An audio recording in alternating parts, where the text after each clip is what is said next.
Hello बच्चों, नमस्कार। आज के हम इस क्लास में प्रोबेबिलिटी से एक्सरसाइज 16.1 के क्वेश्चन हल करने जा रहे हैं।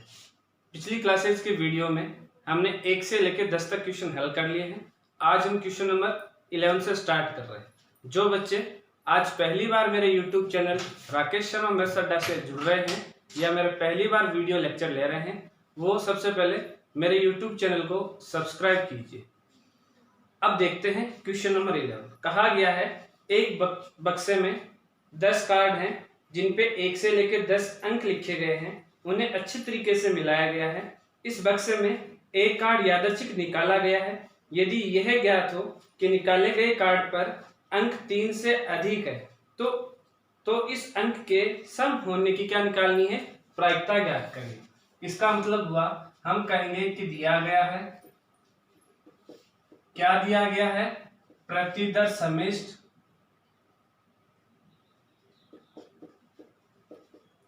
यदि मैं प्रतिदर समिष्ट की बात करूं तो मेरे पास यहां से है क्या क्या दे रखा है, 1 2 3 4 5 6 7 8 9 और 10। उसके बाद में वो करते हैं, हम मान लेते हैं कोई एक घटना है ए जो हमें दे रखी है कि कार्ड पर अंक 3 से अधिक होना, ठीक है। या हम ऐसे भी कर सकते हैं जिसके हमें प्रायिकता पूछी गई है उसको हम पहले लिख लें। तो प्रायिकता हमें पूछी गई है कि अंक के सम होने की प्रायिकता, ठीक है। तो अंक का, घटना ए हो गई अंक का सम होना।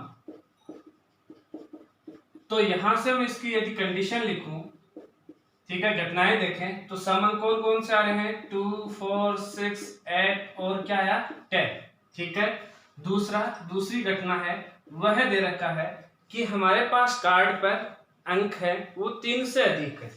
तो अंक 3 से अधिक है। यदि अंक 3 से अधिक है तो हमारे पास घटनाएं आई कौन कौन सी, 4 5 6 7 8 9 और 10। उसके बाद में यदि मैं यहां से ए इंटरसेक्शन बी ज्ञात करूं तो यहां से जो कॉमन आ रहा है वो वेनिस्ट आ रहा है, वो हम देख रहे हैं क्या क्या आ रहा है, 4 आ रहा है, 6 आ रहा है, 8 आ रहा है और 10 आ रहा है। अब हमें प्रोबेबिलिटी ज्ञात करनी है, probability of A upon B. तो उसके लिए सबसे पहले मैं प्रोबेबिलिटी ऑफ ए ज्ञात करता हूं। तो यहां से देखते हैं हमारे पास कुल अंक कितने हैं, अनुकूल स्थितियां कितनी है, ए के लिए 5 और कुल कितने हैं 10। तो 5 बट्टा क्या हो गया 10। यहां से आ चुका है 1/2। प्रोबेबिलिटी ऑफ बी ज्ञात करते हैं तो बी के लिए अनुकूल स्थितियां है 1 2 3 4 5 6 और 7 और कुल स्थितियां हैं 10। तो ये इसकी प्रायिकता आ चुकी है 7/10। हमें ज्ञात करना है, चूंकि हम कहेंगे कि probability of A upon B equal to probability of A intersection B upon क्या जाएगा, प्रोबेबिलिटी ऑफ बी। यहां से probability of A intersection B देखूं तो हमने वो ज्ञात नहीं की है, फिर भी हम ज्ञात यहां से भी कर सकते हैं। अनुकूल स्थितियां हैं हमारे पास 4, कुल स्थितियां हैं 10। तो 4 बटा क्या आ चुका है 10 और यहां से प्रोबेबिलिटी ऑफ बी आ चुका है 7/10। 10 से 10 कैंसिल और आंसर आया 4/7। तो हमारे पास उस कार्ड पर जो अंक है लिखा हुआ उसके सम आने की प्रायिकता क्या होगी 4/7। इसी के साथ क्वेश्चन नंबर 11 हो चुका है। अब हम बात करते हैं क्वेश्चन नंबर 12 की। क्वेश्चन नंबर 12 अच्छा क्वेश्चन है, तो ध्यान रखो, ध्यान से देखो।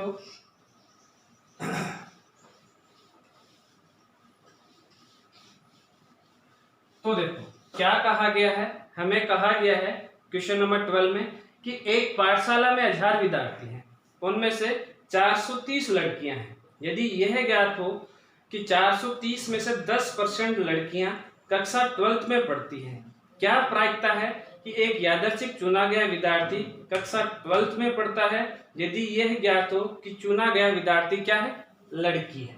तो देखो क्वेश्चन को कैसे हम लिखते हैं, हम कहेंगे कि दिया गया है, क्या दिया गया है कि एक विद्यालय में क्या है हमारे पास, यहां से 1000 विद्यार्थी हैं, 1000 विद्यार्थी हैं जिनमें 430 लड़कियां हैं। ये पूरी स्कूल की बात है, ये पूरे विद्यालय की बात है, ठीक है। अब घटना ए, हम वो मानते हैं जिसके हमें प्रायिकता ज्ञात करनी है।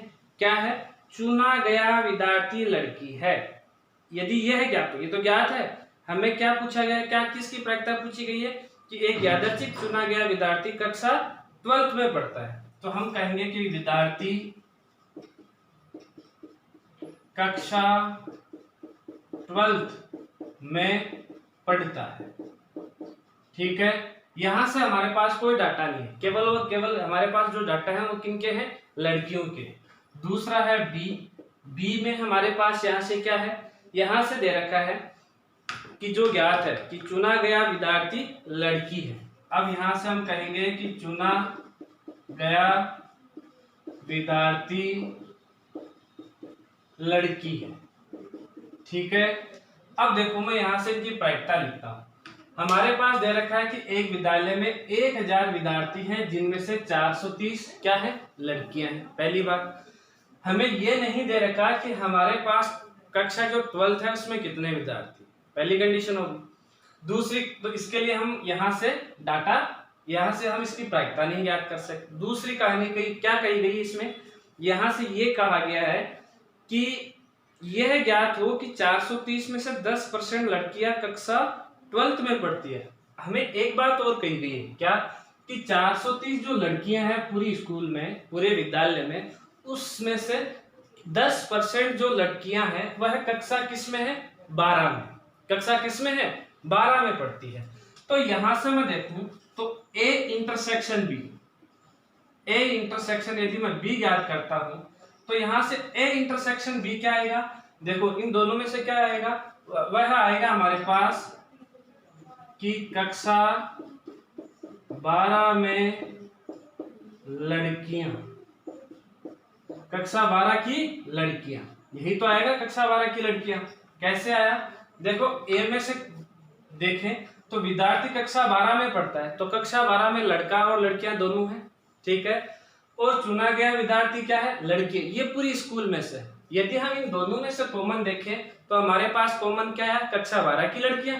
ठीक है, अब यदि हम इनकी प्रोबेबिलिटी देखें तो प्रोबेबिलिटी ऑफ ए हमारे पास है नहीं, क्योंकि कक्षा 12 में कितने विद्यार्थी हैं ये हमारे पास संख्या नहीं दे रखी। हमारे पास क्या दे रखी है? प्रोबेबिलिटी ऑफ बी, कि चुना गया विद्यार्थी क्या है? लड़की। तो ये पूरी स्कूल से है। ठीक है, तो लड़कियों की संख्या कितनी है? 430। ठीक है, अनुकूल स्थितियां, और हमारे पास कुल स्थितियां कितनी है? 1000। तो यहां से हमारे पास 0 से 0 कैंसिल, और ये आ चुका है, या ऐसे भी लिख सकते हैं 43 बटा कितना हो गया? 100। दूसरा क्या है? यहां से मैं और बताऊं कि ए इंटरसेक्शन जो बी आया है कक्षा 12 की लड़कियां, हमें यहां से डाटा गिवन है। क्या गिवन है? कि 430 में से 10% लड़कियां कक्षा 12 में, तो 430 का कितना हो गया? 10%। यदि हम वो ज्ञात करते हैं तो 10 बट्टा क्या हो गया? 100, और गुणा कितना हो चुका है? 430, तो यहाँ आ चुका है 43। अब हम यहाँ से यदि probability of A intersection B ज्ञात करते हैं तो ये आया 43 बट्टा, देखो 43 बट्टा, अब बट्टे में क्या होगा? अनुकूल स्थितियां हुई 43, और कुल स्थितियां कितनी है? 1000 विद्यार्थी, तो 43 बट्टा क्या आ चुका है? 1000, और यहाँ से हम इतना ही लिखें। ठीक है, अब हमें ज्ञात करना है, चूंकि हम कहेंगे कि प्रोबेबिलिटी ऑफ ए अपॉन क्या ज्ञात करना है? बी ज्ञात करना है। ये क्या आएगा?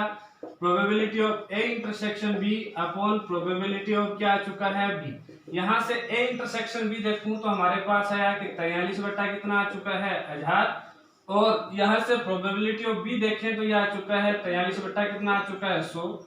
100 से 2 कैंसिल, इससे 1 कैंसिल, हमारे पास आया 1/10। हम इसको लिख सकते हैं इक्वल में 0.1। तो ये हमारे पास क्या आ चुकी है? प्रायिकता आ चुकी है, और क्वेश्चन नंबर 12 खत्म हो चुका है। अब हम बात करते हैं क्वेश्चन नंबर कौन से की? 13 की।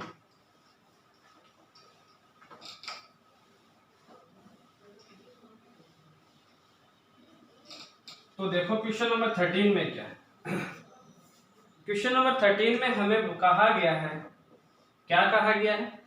कि एक पासे को 2 बार उछालता है। यदि हम एक पासे को 2 बार उछालते हैं तो प्रतिदिन समष्टि कितने आएंगे? 36। कैसे कैसे आएंगे ये आपको सबको पता है। ऐसे 1 1 1 2 से लेके कहां तक? 1 6 तक, और दूसरा इधर 2 1 से लेके कहां तक? 2 6 तक, फिर लास्ट में यहां से यहाँ हमारे पास 3 1 से लेके आएगा 3 6 तक, और यहाँ से देखें 4 1 से लेके आएगा 4 6 तक, और यहाँ से देखें 5 1 से लेके आएगा 5 6 तक, और फिर यहाँ से देखें 6 1 से लेके आएगा 6 6 तक। तो हम देख रहे हैं कि सभी हमारे पास जो ये लाइन है इनमें 6 डाटा है, 6 6 6 6 और 6, तो टोटल हो चुके हैं हमारे पास 36 अनुकूल स्थितियां बनी। तो एक पासे को उछालते हैं तो 36 स्थितियां बनती है। ठीक है, अब हम बात करते हैं आगे क्या दे रखा है। आगे दिया गया है कि प्रकट हुए अंकों का योग क्या है, हमारे पास 6 पाया गया है।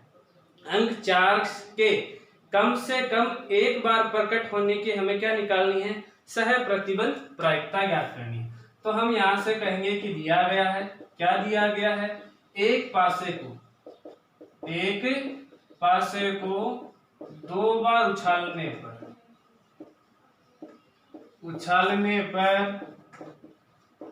प्रति 10 समिष्ट, अगर हम एक पासे को 2 बार उछालते हैं तो प्रति 10 समिष्ट कितने होंगे, 36 अभी मैंने बताए हैं। अब फिर हम घटना मान लेते हैं ए घटना जो हमें ज्ञात करनी है। क्या कहा गया है कि अंक 4 के कम से कम एक बार प्रकट होना। हम कहेंगे अंक 4 कम से कम एक बार प्रकट होना। तो ऐसी स्थितियां हमारे पास कैसे कैसे बन सकती हैं कि a इक्वल टू यहां से बना, जैसे 1 4 पहली कंडीशन, दूसरी कंडीशन बनी हमारे पास 2 4, अगली कंडीशन बनी हमारे पास 3 4, यहाँ कम से कम एक बार हो रहा है 4 4, यहाँ कम से कम एक बार हो रहा है, अधिक बार एक से ज्यादा का हमें दे नहीं रखा, तो हम इसलिए ये भी काउंट करेंगे 4 4। फिर हमारे पास है 4 4 हो चुका है, फिर हमारे पास है 5 4, फिर है हमारे पास 6 4, और उसके बाद में हमारे पास है 4 1, फिर है हमारे पास 4 2, और उसके बाद में देखें 4 3 4 4 आ चुका है, 4 5 और 4 6।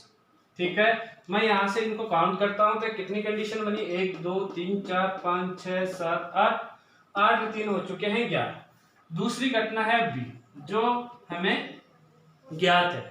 कौन सी घटना है, हमें कहा गया है कि अंकों का योग 6 पाया गया है। तो अंकों का योग 6 आना। ठीक है, तो यहां से यदि हम कंडीशन देखते हैं ए, कितनी घटनाएं बनती है अंकों का योग 6 आने में। पहला है 1 5, दूसरा है हमारे पास 2 4, अगला है 3 3, फिर है हमारे पास 4 2, फिर है हमारे पास 5 1। इसके अलावा कोई घटना है क्या, नहीं है। ठीक है, अब यदि मैं यहाँ से, ये बी है, यदि मैं यहाँ से ए इंटरसेक्शन बी देखूं, इन दोनों से उभयनिष्ठ देखते हैं, तो उभयनिष्ठ देखते हैं तो हमारे पास कौन कौन सा आएगा, एक तो 2 4 आ जाएगा, एक घटना आ जाएगी हमारे पास 4 2 आ जाएगी। ठीक है, अब हम इनकी प्रोबेबिलिटी ज्ञात करते हैं। यदि हम इनकी प्रोबेबिलिटी ज्ञात करते हैं तो देखते हैं कि प्रोबेबिलिटी में क्या आता है। यहाँ से सबसे पहले कि प्रोबेबिलिटी ऑफ ए अनुकूल स्थितियां बनी 11, और कुल स्थितियां हैं हमारे पास 36, तो 11/36।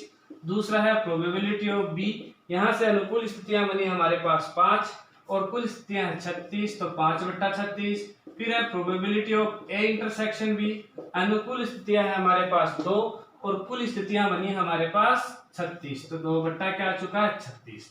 अब हमें ज्ञात करना है, क्या ज्ञात करना है, हम कहेंगे कि चूंकि probability of A intersection A upon B ज्ञात करना है, तो a अपॉन बी किसके इक्वल होगा कि probability of a intersection b upon probability of क्या आएगा b।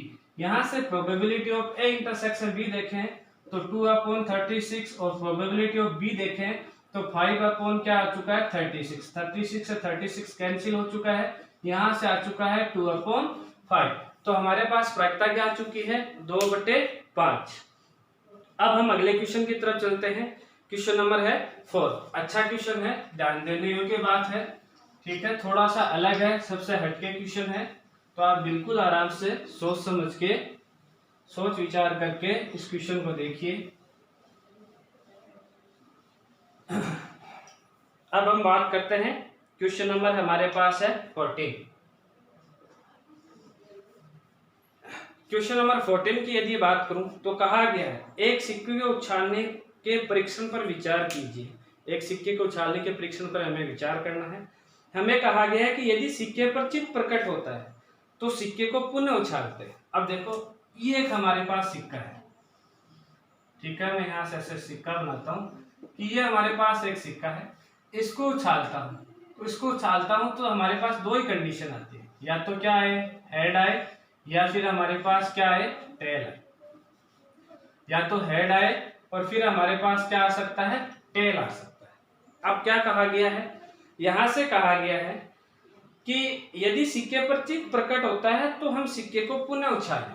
यदि चित्त प्रकट आया तो सिक्के को यदि हम पुनः उछालते हैं तो हमारे पास ये कंडीशन आ सकती है हेड हेड की, या फिर हमारे पास किसकी कंडीशन आ सकती है, हेड टेल। ठीक है, अब उसके बाद में और कहा गया है क्या, परंतु यदि सिक्के पर पट प्रकट हो तो एक पासे को फेंके। यदि हम सिक्के पर पट का मतलब है टेल, टेल प्रकट होता है तो हम पासे को फेंकते हैं। तो पासे को फेंकते हैं तो क्या क्या कंडीशन आ जाएगी, T1 बन सकता है, या फिर T2 आ सकता है, या फिर T3 आ सकता है, या फिर T4 आ सकता है, या फिर हम देखें तो T5 आ सकता है, या फिर हम देखें तो हमारे पास T6 आ सकता है। ठीक है, अब कहा गया है यदि घटना कम से कम एक प्रकट होना का गठित होना दिया गया है, हमें दे रखा है कि कम से कम एक पट प्रकट होना, ये गठित होना पहले से दे रखा है, मतलब ये हमें ज्ञात है। तो घटना पासे पर 4 से बड़ी संख्या प्रकट होने की सह प्रतिबंध हमें प्रायिकता ज्ञात करनी। तो देखो यदि मैं सिक्के को उछालता हूं तो हेड और टेल आने की प्रायिकता क्या होगी, 1/2 और इसकी प्रायिकता 1/2। अब 1/2 प्रायिकता इसकी है, यहां से हमारे पास दो ऑप्शन बन रहे हैं तो इनकी प्रायिकता क्या आ जाएगी, 1/4 और इसकी प्रायिकता क्या आ जाएगी, 1/4। यहां इसकी टेल आने की प्रायिकता 1/2 है तो ये हमारे पास कितने भाग बन रहे हैं, 6, और सबका समान आना तय है। तो यहां से इस T1 की प्रायिकता आने की, T1 आने की प्रायिकता क्या हो जाएगी, 1/12, यहाँ से 1/12, इसकी प्रायिकता 1/12, यहाँ से भी 1/12 और यहाँ से भी 1/12 और यहाँ से भी आ चुका है 1/12। ठीक है, समान है तो इसलिए 6 का भाग लग जाएगा, यहाँ से सब अनुकूल स्थिति ये और कुल स्थिति का भाग लग जाएगा।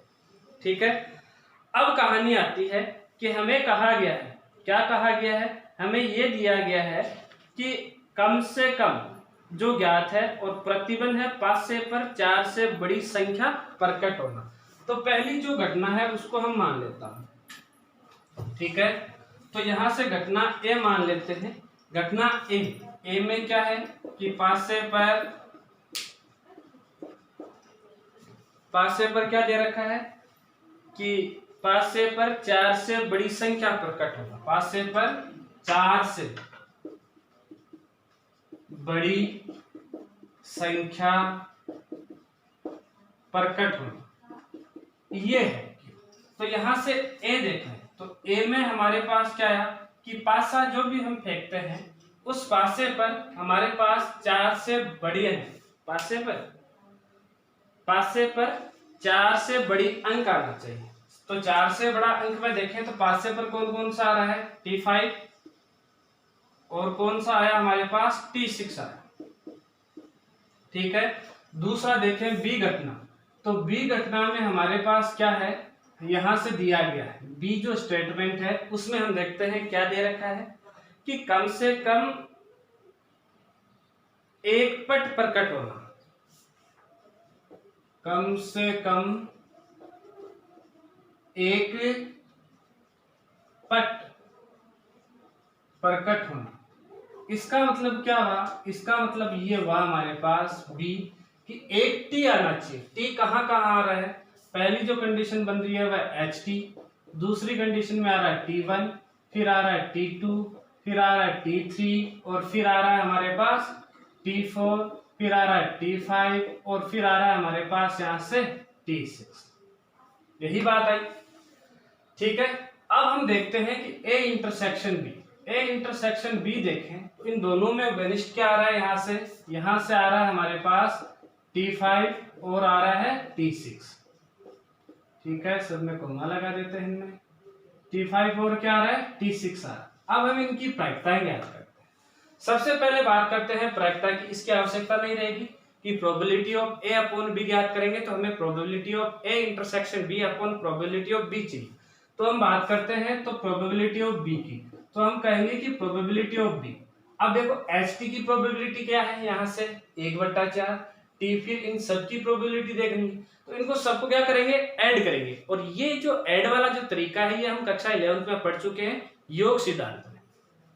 तो यहां से प्रोबेबिलिटी ऑफ क्या आएगा, सबसे पहले एच टी की प्रोबेबिलिटी है 1/4 plus 1/12 plus 1/12 plus 1/12 plus 1/12 plus 1/12, 3 2 5 और प्लस आ चुका है 1/12। ये बना 1/4 प्लस 6/12, 6/12 है 6/12, ये बन चुका है 1/4 प्लस 1/2। इसका मतलब यहाँ से प्रायिकता आ चुकी है 3/4।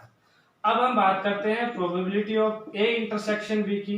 ए इंटरसेक्शन बी की देखें तो यहाँ से T5 और T6 की लिखनी है। T5 की क्या है यहाँ से 1/12 और T6 की क्या है 1/12, यहाँ से आ चुका है 2/12। इसका मतलब वह 1/, क्या आ चुका है 6। हम कहेंगे कि चूंकि probability of A intersection B वह इक्वल होगा किसके, नहीं ए अपॉन बी, हमें ए अपॉन बी ज्ञात करना, वह इक्वल होगा किसके, कि probability of A intersection B upon probability of क्या जाएगा बी। यहां से probability of A intersection B देखें तो वह आया था 1/6 और प्रोबेबिलिटी ऑफ बी देखें तो वह आया था 3/4। अब देखो यहाँ आ चुका है 2 और यहाँ आ चुका है हमारे पास 3, ये ऊपर गया तो यहाँ से प्रोबेबिलिटी क्या आ गई 2/9। और इसी के साथ क्वेश्चन नंबर 14 का सॉल्यूशन आ चुका है हमारे पास, क्या आ चुका है 2/9 और ये आंसर आ चुका है। इसी के साथ हमारे पास जो एक्सरसाइज थी, एक्सरसाइज कौन सी, एक्सरसाइज 16.1 वो खत्म हो चुकी है बच्चों। आपको यदि मेरी क्लास अच्छे से समझ में आ रही है तो अब आप अपने दोस्तों के साथ मेरे YouTube चैनल को शेयर कीजिए और उनसे कहिए कि मेरे YouTube चैनल को आप सब्सक्राइब करें। धन्यवाद बच्चों।